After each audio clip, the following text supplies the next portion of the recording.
اولاد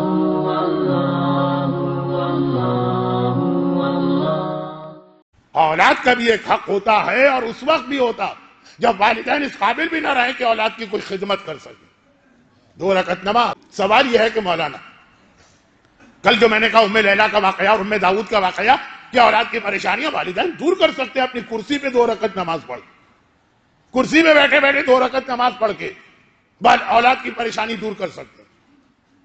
لیکن آج کے زمانے کا بڑا مسئلہ یہ نہیں، یہ بھی ہے لیکن اس سے بڑا، اولاد بے دین بن رہی، وہ ہمارے کنٹرول میں نہیں۔ مولانا بہت دل خوش ہوتا، بڑا سا اس کا بنگلہ ہے، کوٹھی ہے، کار ہے، بینک بیلنس ہے، بیوی اس کی زیورات سے لطیف اندھی ہے، خوشی ہوتی ہے ہم کو، لیکن بے دین ہے، نماز نہیں پڑھتا، واجبات کو نہیں مانتا، حرام پہ حرام کیا۔ یہ وہ والدین کہہ رہے ہیں جن کی اولاد ان کا حق پورا دے رہی، زیادہ دے رہی، کہتے وہ ساری خوشی ہے، لیکن بہرحال بے دین اولاد جہنم میں جلے گی، اصل غم یہ ہے۔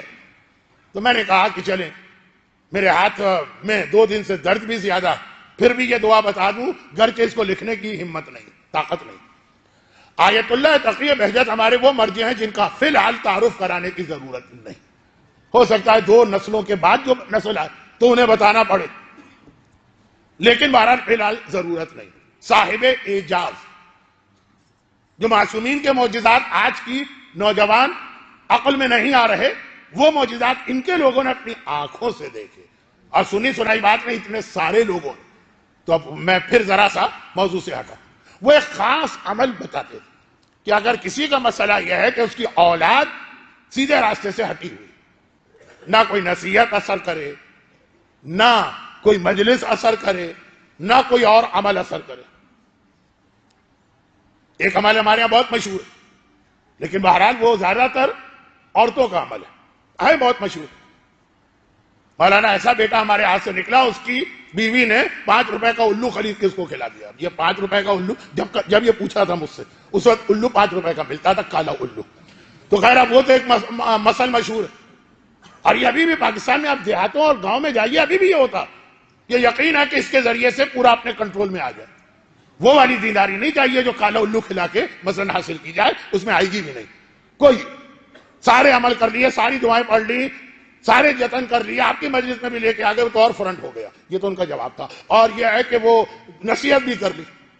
آغا تقی بہجت ایک خاص عمل بتاتے تھے، اور بہت لوگوں نے اسے فائدہ اٹھایا، حاصل کیا۔ تو وہ یہ کہ 2 رکعت نماز۔ اب سن لیجئے، یہ کل میری زبان پہ لفظ آ گیا تھا، ایک ہے نماز ہدیہ اولاد کل آئی، اور ایک ہے نماز ہدایت اولاد، وہی آ رہی ہے۔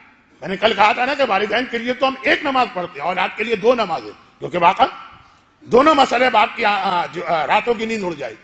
اگر دنیاوی اعتبار سے اولاد بہت ہی خستہ ہو، بہت ہی غریب ہو، اس کے گھر میں کھانے کو کچھ نہ ہو، تو دل چاہتا ہے اس کو برکتیں ملیں۔ اور اگر دنیاوی اعتبار سے ٹھیک ہے، دینی اعتبار سے بے دین، تب بھی باپ خوش تو نہیں ہوگا۔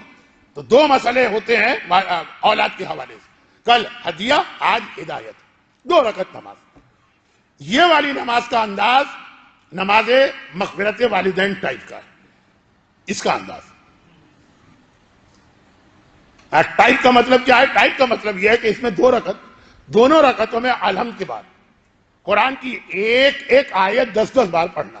نماز ہدیہ والدین ایسی ہی ہے، کوئی سورہ نہیں ہے، ایک آیت، لیکن 10 مرتبہ پہلی رکعت میں وہ الگ، 10 مرتبہ دوسری، کیونکہ ان آیتوں میں بھی بہت اہم پیغام ہے، لیکن وہ پیغام بعد میں۔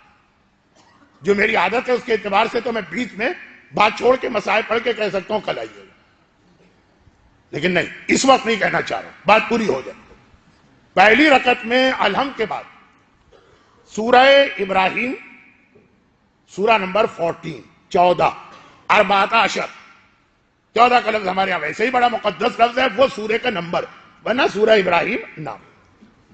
اس کی وہ آیت آپ کو پڑھنا جس کی پڑوسی آیت آپ بہت پڑھتے ہیں۔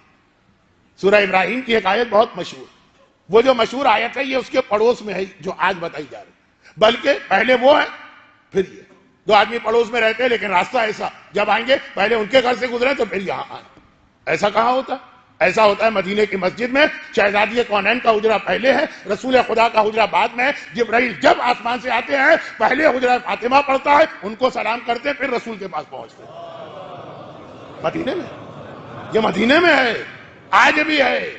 اور اس کا واقعہ اگر موقع ملا کبھی بتاؤں گا، موقع نہ ملا نہیں بتاؤں گا. لیکن قرآن کریم کے ایک بہت ہی مشہور آیت سورہ ابراہیم، اس کے پڑوس والی، وہ آپ کو پڑھنا ہے، نماز ہدایت اولاد. تو کون سی مشہور آیت؟ ربنا اغفر لی ولوالدی وللمؤمنین یوم یقوم الحساب. یہ جو آیت بالکل اس سے ملی ہوئی، مگر اس سے پہلے وہ آپ کو پڑھنا ہے ہدایت اولاد.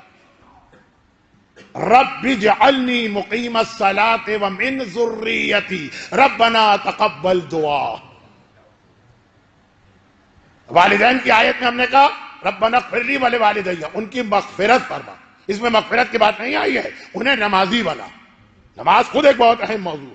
چوتھے امام کی شہادت کی تاریخ ہو تو اور اہم ہو جاتا، لیکن آج اب گنجائش نہیں ہے زیادہ لمبی بات کی.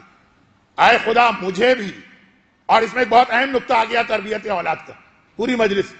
لیکن جو نہیں آئیں گے کل سے، عذاب و صراط اور جہنم اور یہ سب سننے کو تو نہیں آتے، وہ ان کے لیے کہ نمازی بنا لیکن پہلے خود ہے پھر اولاد آ رہی ہے. یہی ہمارا پرابلم ہے. اولاد کو ساری نصیحت کرتے ہیں اور خود اس پہ عمل نہیں کرتے. کیسے بنے گی اولاد دیندار؟